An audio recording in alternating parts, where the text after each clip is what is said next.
Allez hop, donc c'est parti pour la vidéo numéro 2 du challenge My Deck Collection Challenge.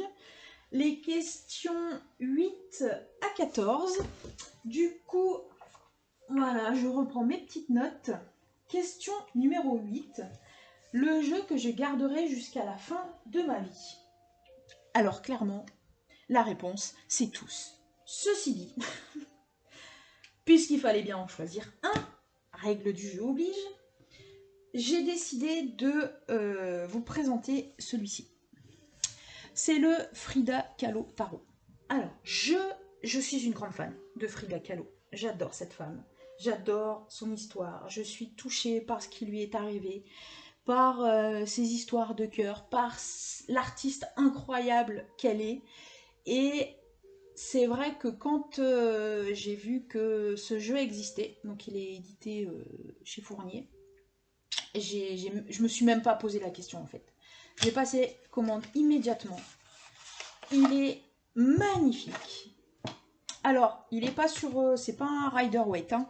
Il est plus, il est vraiment plus basé sur, enfin oui et non. Il est, voilà. En gros, on n'a pas une image qui vraiment va expliquer ce que veut dire par exemple le 6 de coupe. Là, on a 6 coupes avec la tête de Frida Kahlo dessus. Donc, c'est un tarot qui demande du travail, mais il est d'une beauté. Alors ça, c'est le dos des cartes. Voilà. Magnifique. C'est incroyable. Et donc, les personnages de cour. Voilà. Arcane majeur, les amoureux. Et je l'adore parce que j'adore l'artiste, parce que j'adore la femme, parce que j'adore l'histoire de cette femme. Et oui, celui-là, je pense que j'aurais énormément de mal à m'en séparer. Donc comme je le redis, c'est le cas pour la globalité de mes jeux. Je crois qu'aujourd'hui, je saurais même plus en revendre. Même quand je suis pas contente, je le garde quand même. Donc voilà, regardez-moi ça. Il est super beau. Le diable. Donc voilà, si je devais choisir vraiment un jeu dont je ne me séparerai jamais, c'est sûr que celui-ci serait dans la shortlist. Alors bon, toujours le souci que j'ai avec ces box là, je trouve que c'est vraiment pas top pour conserver les jeux de la meilleure des façons. Maintenant, celui-là, je le sors pas beaucoup parce que vraiment j'y tiens. J'ai pas envie de l'abîmer. Donc voilà, je refermerai la boîte bien comme il faut tout à l'heure. Ensuite, le jeu qui me réconforte mon doudou deck. Alors pareil, hein, il y en a plein. Donc j'ai choisi pour cette fois l'oracle illustré d'Angélique Le Seigneur. Je crois aussi que c'est un auto-édité, par contre je ne me rappelle plus du tout où je l'ai eu. Dans la boîte cloche, il commence par « Prends soin de toi ». En termes de doudou deck et de deck réconfortant, bienvenue. Les illustrations sont juste mais trop mignonnes. Ne cesse jamais de rêver. Et alors, la particularité, donc il n'y a pas de livret. Côté pile, on a l'illustration. Des illustrations très belles, très douces. Des couleurs, pas mal de couleurs pastel, mais vous voyez comme celle-ci elle est un peu plus colorée. Ils sont juste magnifiques. Et donc en fait, le message de la carte, il est au dos. Alors je sais, il y a des gens qui sont pas super fans d'avoir tout sur la même carte. Voilà, ils préfèrent pouvoir se référer à un livret. Ils ont peur de voir quelle carte... Bon, enfin, il suffit juste de pas regarder, hein. Mais franchement, les messages sont d'une douceur, mais géniale. Par exemple, celle-ci, je vous lis celle-ci, hein, donc je vous mets l'image. Déjà, vous pouvez vous laisser guider parce que la carte inspire. Hein. Franchement, en général, vous tapez rarement à côté. Hein. C'est le moment de ralentir pour revenir à l'essentiel. Toi, écoute, ressens, regarde. Dépose ce sac devenu trop lourd à porter pour toi et qui ne t'appartient plus. Connecte-toi à ton cœur pour ne faire que des choses qui font écho à ton identité profonde et qui te font vibrer naturellement. Je ralentis pour faire éclore mon vrai moi. Ça claque quand même en termes de doudou deck, de pensée douce, bienveillante. Je suis fan, je l'adore. Il est magnifique, il a pas mal de cartes. Alors, je ne saurais plus vous dire exactement. Je ne saurais plus vous dire. Donc du coup, hein, Angélique Le Seigneur qui est l'auteur et l'illustratrice. Avec les relectrices. Voilà, ça j'adore. Et boîte hyper solide. Voilà, 47 portraits. Doudou deck, bienvenue. Hop là. Alors, ensuite, question numéro 10. Le jeu qui me parle sans détour, franc et direct. Alors, là encore, il y aurait pu y en avoir plusieurs. J'ai même failli en mettre 2. Le deuxième, je vous en parlerai. Mais voilà. Pour moi, j'ai envie de dire l'Oracle Euro, en tout cas ces derniers temps. Alors lui, je le conseillerais pas aux débutants. Franchement, alors, si ça fonctionne avec d'autres, hein, comme avec moi, il est...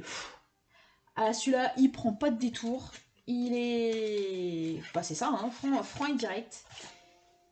Mais c'est un peu violent parfois. Ou en tout cas, faut être prêt quoi, à recevoir certains messages. C'est parfois un peu sévère. Donc le petit livret qui reprend la signification des cartes. Voilà, pas très long. Ouais, je l'ai déjà beaucoup brassé. Appelé tranche neutre. Le dos, j'aime bien. Très sympa. Il est un peu format, voilà, presque format Oracle G. À 2 mm près. Les illustrations sont sympas. Moi vraiment, hein, c'est pas... Alors, bon, par contre, j'ai un peu abîmé quelques cartes. C'est pas forcément la qualité la plus oufissime du monde. En même temps, je le brasse beaucoup, donc c'est normal qu'il puisse souffrir un petit peu. Si les jeux, on veut les garder en état impeccable, ben, ne jamais les brasser, n'est-ce pas? Il y a des cartes qui sont très jolies. Et moi, si par exemple, je sors, par exemple, je vais vous sortir une carte, voilà. Ça, c'est genre, si vous sortez ce type de carte, bon, vous pouvez avoir une idée de ce que peut représenter une corde. Moi, ce jeu, s'il me parle d'une corde, c'est à peu près sûr que dans la journée ou dans la semaine, il se passe un truc avec une vraie corde. Mais vraiment, physiquement, là, c'est pas du figuratif. C'est... tu sors une corde, il se passe un truc avec la corde. Et j'ai eu plusieurs fois de suite... faut que je la trouve. Faut que je la trouve, la voiture. La voiture. Elle est où, la voiture? Je ne l'ai pas sortie du jeu, pourtant. Enfin, bref. J'ai sorti plusieurs fois en tirage la voiture. Les fois où je l'ai sortie, mais attention, quoi. Ça me parlait vraiment de ma bagnole. Ça représentait pas... Bah, je la trouve plus, donc... je pense qu'elle va plus me parler pendant un petit moment. Parce que je l'ai beaucoup sorti, mais ça me parlait vraiment de ma caisse. C'est, il y a une fois, je l'ai sorti, le lendemain, j'ai failli cartonner avec ma voiture. Mais j'avais pas sorti la carte de la voiture toute seule. Hein. J'avais sorti avec un truc un peu pas très sympa. Mais c'est ouf, celui-là, il me parle comme ça. C'est pas dans le truc qu'on imagine autour de la carte. Qu'est-ce que ça peut vouloir représenter non, non. Ouais, c'est si je sors un genre ça, tu peux être sûr que dans la journée, il y a un truc qui m'est offert, où il y a de la thune qui tombe. Il est vraiment... Voilà, la voiture. Donc moi, cette voiture-là, dans ce jeu-là, elle me parle pas de voyage, de transport. Non, il me parle de ma caisse. Pour de vrai. Donc, voilà, franc, direct. Et il y a un autre jeu, je vais quand même en parler, qui me fait ça aussi. C'est un petit le normand. C'est le Guided Reverie. Je crois que l'illustrateur de mémoire, c'est Ciro Marchetti. Et alors oui, c'est pareil. Pendant un temps, je me tirais une ou deux cartes par jour, voire trois. Genre, je sors la souris. Tu peux être sûr, dans la journée, je vois une souris. Enfin bref. Donc, j'ai certains jeux qui font ça avec moi. Je sais pas si ça fait ça avec tout le monde. Mais franc, direct, clair, précis. Perso, c'est terrible. Ensuite, question numéro 11. Le jeu pour lequel j'ai cassé ma tirelire. Eh ben, le voici. C'est le Sherlock Holmes Tarot. Alors, déjà parce qu'il n'est plus édité, parce que je le voulais absolument. Je suis une grande fan de Sherlock Holmes. Et je voulais absolument ce jeu. Ce que vous verrez à l'usage des vidéos. J'aime beaucoup les jeux qui font référence à des auteurs, des artistes, des personnages de livres, de films, mais qui ont, enfin voilà, qu'on connaît en dehors des cartes. Je suis une grande fan de Sherlock Holmes. Et quand j'ai vu, alors je sais plus, je crois que j'ai vu, c'est Solveig, je crois, qui le présentait dans une de ses reviews. Et j'ai dit, mais non, il y a un jeu sur Sherlock Holmes. Je veux ce jeu. Et évidemment, plus édité. J'ai eu quand même, malgré tout, un coup de bol, parce que je l'ai trouvé sur un site anglais, je crois, aux environs, je sais plus, j'ai dû payer 70 ou 80 balles, ce qui est déjà énorme. Mais maintenant, ce jeu-là, je l'ai vu à 300 balles, quoi. De toute façon, il est plus édité, il ressortira plus, je pense pas. C'est un tarot de John Matthews et Will Kingan. Alors John Matthews, je crois que j'en ai d'autres. J'aime beaucoup.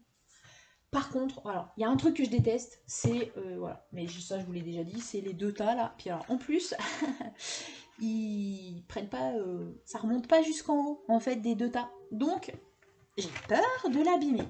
Mais au-delà de ça, donc j'ai commencé à travailler sur le livret, donc à le traduire parce qu'évidemment il est en anglais. J'ai commandé, je pense, à peu près tous les romans de Sherlock Holmes pour les relire, pour me remettre dans le... J'en avais déjà lu à l'école et j'en avais chez moi, mais bon, ça date un peu. Donc j'avais envie de me remettre dans le bain. Du coup, j'ai recommandé les histoires de Sherlock Holmes. Et en fait, donc ce jeu, en plus, il fonctionne un peu comme une espèce d'enquête où on retrouve les personnages des romans de Sherlock Holmes. Alors par contre, c'est un peu galère parce que il faut retrouver, en fait, il faut apprendre à quoi correspondent les petits symboles pour retrouver de quelle suite il s'agit. Et en plus, les arcanes majeures de mémoire, elles ont toutes été renommées. Donc, voilà.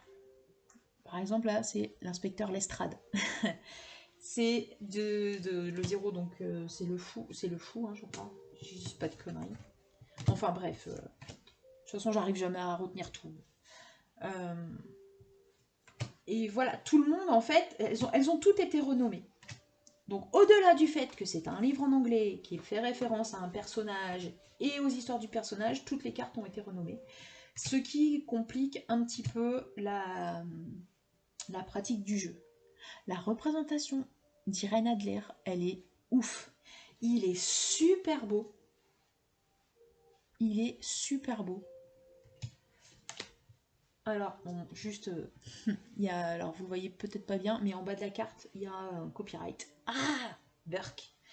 Bon, le dos, il est classique. Les cartes sont quand même épaisses, elles sont... Voilà, ça, je pense pas qu'il va s'abîmer. Ceci dit, je vais devoir beaucoup travailler pour profiter pleinement du jeu. Mais j'ai cassé ma tirelire parce que enfin, il est magnifique, quoi. Il est magnifique, c'est Sherlock Holmes. Et je suis mais trop contente de l'avoir. Il est super beau. Voilà. Mr. and Mrs. Watson. J'adore. Voilà. Donc là, clairement, alors, il y en a d'autres qui m'ont quand même coûté un petit peu cher. Notamment, bah, forcément, toute la série de chez Taroteka Studio. Il y en a d'autres que j'aimerais m'acheter, qui coûtent vraiment la blinde. J'aimerais beaucoup avoir les oracles d'Alias Kay. Voilà, un jour peut-être. Mais voilà, pour l'instant, j'essaie d'être un peu raisonnable, dans la mesure de ce que raisonnable veut dire chez moi. Mais voilà. Alors, ensuite, on va passer à la question suivante. Donc, le jeu parfait pour la divination.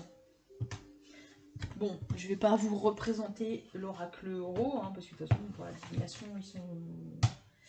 Voilà, ils sont en direct. Mais bon, un classique, le Béline, que j'avais dans l'édition, vous savez, avec les petites cartes carrées, là, avec les coins qui font mal, que je ne supportais pas, et avec les illustrations de l'époque, mais qui ne me parlaient pas du tout. Du coup, j'ai racheté le Béline, mais l'édition de Gabriel Sanchez, que j'aime beaucoup. Et il est super. Alors, en plus, il y a quelques mots-clés pour le Béline. Je trouve que c'est pas mal d'avoir quelques mots-clés. C'est pas le plus simple. Le Béline, c'est pas le plus simple. Pour moi, en tout cas. Mais toujours pareil. Donc, ultra précis. Vraiment, il est top pour répondre à tout type de questions. Enfin, c'est un des jeux parfaits, quoi. C'est extrêmement difficile. Alors, si vraiment le jeu décide de pas te parler, bah, faut pas insister, quoi. Mais c'est rare de pas avoir la réponse à sa question avec entre les mots-clés, l'image et puis le nom de la carte. C'est voilà. Alors bon, ok, ça triche un petit peu, c'est pas de la totale... c'est pas de la totale divination, puisque tu as les mots-clés. Mais bon, c'était vrai pour l'édition de base. Mais voilà, il est très très chouette. En plus, le livret, il est pas mal. Il reprend, voilà, l'image de la carte, les mots-clés. Il reprend évidemment tout le système autour du Béline, les planètes, les trucs, les machins. Alors ça, franchement, je suis vraiment pas calée là-dedans. Désolée, petite interruption téléphonique, c'est pas grave. Donc oui, voilà, je vous disais, tout ce qui est la symbolique, les planètes, machin, tout ça. J'ai encore beaucoup de travail à faire là-dessus. Mais il est super. Et en plus, j'aime beaucoup cette version de Gabriel Sanchez. Génial. Le Béline, un grand classique. Hop. Alors, attention à ranger ça correctement. Voilà. Ensuite, on arrive à la question numéro 13. Le jeu parfait pour la guidance. Alors, celui-ci, il est un petit peu particulier. Je vais vous expliquer pourquoi. J'ai choisi l'oracle du chemin de vie de Valérie Defour et Valérie Saucé. Alors, celui-ci, il est particulier parce qu'en fait, Valérie Defour, je la connais. J'ai d'abord découvert, je ne sais plus comment, sa page Facebook, et j'ai eu, donc Valérie Defour, elle est médium, et je l'ai rencontrée, puisque j'ai souhaité faire une formation avec elle, qui a malheureusement été interrompue par les Covid, parce qu'en fait elle habitait pas trop loin de chez moi. malheureusement, depuis, elle a déménagé. Oups. Mais ceci dit, quand vraiment j'ai besoin d'éclairage et de messages, des guides, voilà, je fais appel à Valérie pour clairement une séance de voyance, quoi. Hein. Et je peux pas vous dire autre chose que ça a été à chaque fois d'une précision, mais incroyable. Je n'ai jamais rien eu à jeter dans ce que m'a dit Valérie dans les séances qu'on a pu faire. En allant vraiment dans le détail. Hein. Et en plus, elle a une connexion avec les guides qui est incroyable. À tel point, je me souviens qu'elle avait fait un petit jeu sur sa page Facebook où on était quelques-unes à pouvoir poser, enfin, on posait une question et on a été quelques-unes à être tirées au sort.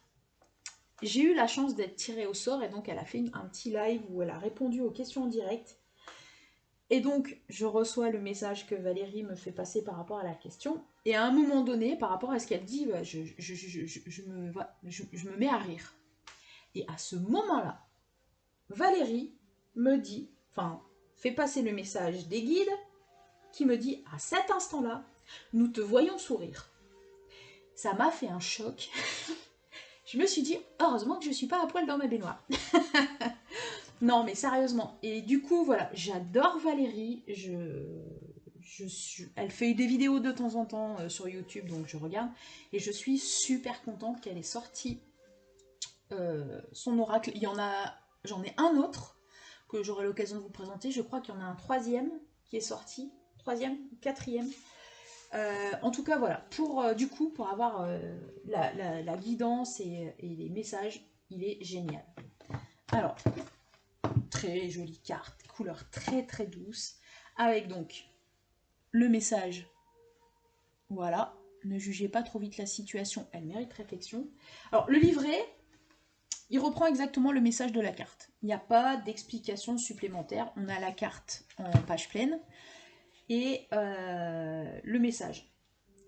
Alors, au début, je me suis dit, bon, il y a les cartes, c'est peut-être pas utile. Et puis, finalement, on peut aussi décider d'utiliser ce petit livret comme maintenant ça se fait, un livre oracle. Hop, on choisit la page, on choisit un numéro, on ouvre et on a le message. Finalement, pourquoi pas. Donc, voilà, ça c'est génial. Il est très beau. Voilà. Il est franc et direct, hein, pas de souci. Hein. Attention à quelques soucis de santé. Pour un projet, cela annonce un déséquilibre. Voilà.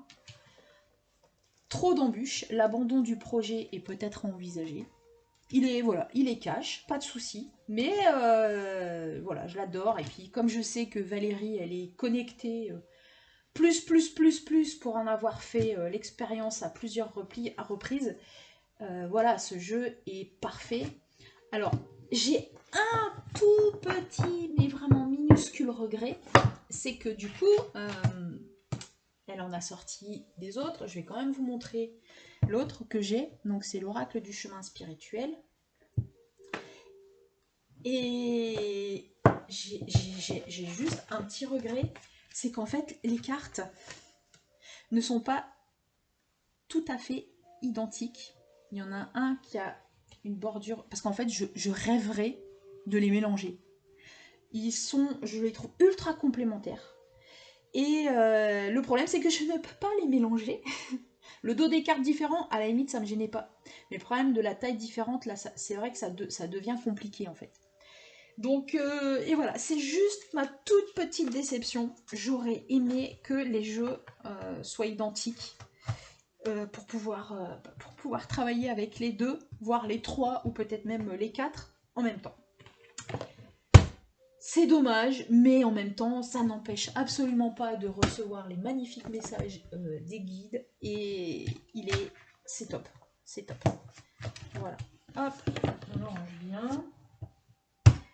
Et du coup, je vais donc aborder la dernière question de cette partie. Le jeu parfait pour l'introspection et le shadow work. Alors là, j'ai pas hésité une seule seconde. C'est celui-ci. la voie de la découverte intérieure. C'est un des tout premiers jeux que j'ai eu avec les portes de l'intuition. Je pense que ça doit être le deuxième que j'ai eu. Et celui-là, il est incroyable. Quand on a envie de travailler sur soi, il est top. Alors déjà, il est d'une beauté. Alors, je ne sais pas si vous voyez, mais en fait, tout ce qui est en doré, là, c'est un espèce de filigrane doré. Il fonctionne autour de 3 couleurs. Hein. Donc, le noir, le blanc et le doré. Hop, voilà. Les cartes d'ombre et de lumière, hein, ça manque pas. Le dos des cartes, trop beau. Voilà, les cartes sont grandes quand même, hein, il faut le dire. Et alors, il est construit, mais j'adore. Il est superbe. Donc, c'est des cartes en noir et blanc. Alors, je vais essayer de voir pour que vous puissiez les voir correctement. Donc, il a donc une part de cartes ombre, une part de cartes lumière, et après, il y a aussi des cartes doubles. Mais de toute façon, peut-être j'aurai l'occasion de vous le présenter à un autre moment. Il est magnifique. Donc voilà, expression, expression, intériorisation. Il est très beau, les illustrations vraiment magnifiques. C'est un travail de Sandrine Maréchal. D'ailleurs, je me suis abonnée à sa page Facebook. Illustration de Mathilde Ricole. Je pense même qu'à la limite, il y en a qui veulent le colorier. Mais bon, pour moi, ça retirerait l'essence du jeu. Et donc, quand on a vraiment envie de faire un travail sur soi, y compris sur ses parts d'ombre, il est top. Alors, c'est pas le jeu dont on tire une carte tous les jours. Moi, je travaille avec, quand j'ai envie de bosser sur moi, quand je sens qu'il y a un truc qui bug ou un truc qui coince, je tire une carte, mais ça va être, on va dire, une fois par mois. Et il y a le livret qui est mais juste génial. Il faut vraiment lire les textes. Et en fait, c'est la carte. La carte, elle te parle, en fait. Elle s'adresse directement à toi. Elle parle de ce qu'elle représente pour toi. Et ce jeu, il est têtu, mais têtu de ouf. C'est-à-dire que quand je décide que je veux travailler sur un truc qui coince ou peut-être sur un aspect un peu plus sombre de ma personnalité, voilà, où je tire une carte, ce jeu est tout à fait capable, sur 3 mois par exemple, de me sortir 3 fois la même carte. Parce que je ne serais pas allée au bout de la réflexion, parce que j'aurais regardé la signification de la carte ou ce qu'elle me dit sur le travail que je dois faire de manière un petit peu, bon ouais ok tu me dis ça, t'es gentil, mais voilà. Et ça me l'a fait plusieurs fois. C'est-à-dire que il y a pas mal de cartes, hein, donc il y a des cartes évidemment que je n'ai jamais sorties, parce qu'en plus en général je n'en sors qu'une. Mais c'est une vraie tête de mule quoi. C'est une vraie tête de mule. Voilà. Bon, le bonheur. Et les messages dans le livret sont juste beautiful. Voilà. Alors, je vais essayer de vous trouver des cartes. Ah, je suis sur vraiment la carte lumière. Après, ça peut être très bien pris aussi quand vous avez besoin d'une carte conseil. C'est pas mal aussi ça. Voilà. Le rejet. Le doute. C'est un peu plus vraiment, voilà, je vous le dis sur la partie, je vous sors celle sur la partie sombre. Hein. La colère. La frustration. Et vraiment, ça vous propose de travailler sur vous. Enfin, franchement, pour le travail sur soi, Shadow Work, je ne saurais que trop le conseiller. Alors, je suis même allée voir hein, si Sandrine Maréchal avait sorti d'autres jeux. Je crois pouvoir dire que à l'heure actuelle, non. Mais sans détour, je pense que s'il y en avait eu un autre, vu ce qu'elle a, les intentions qui ont été mises dans ce jeu, je pense que je ne me serais même pas posé la question, j'aurais acheté aussi. Donc voilà, et ben c'en est fini de la partie 2 du challenge. On se donne rendez-vous pour la partie 3. Salut les loulous!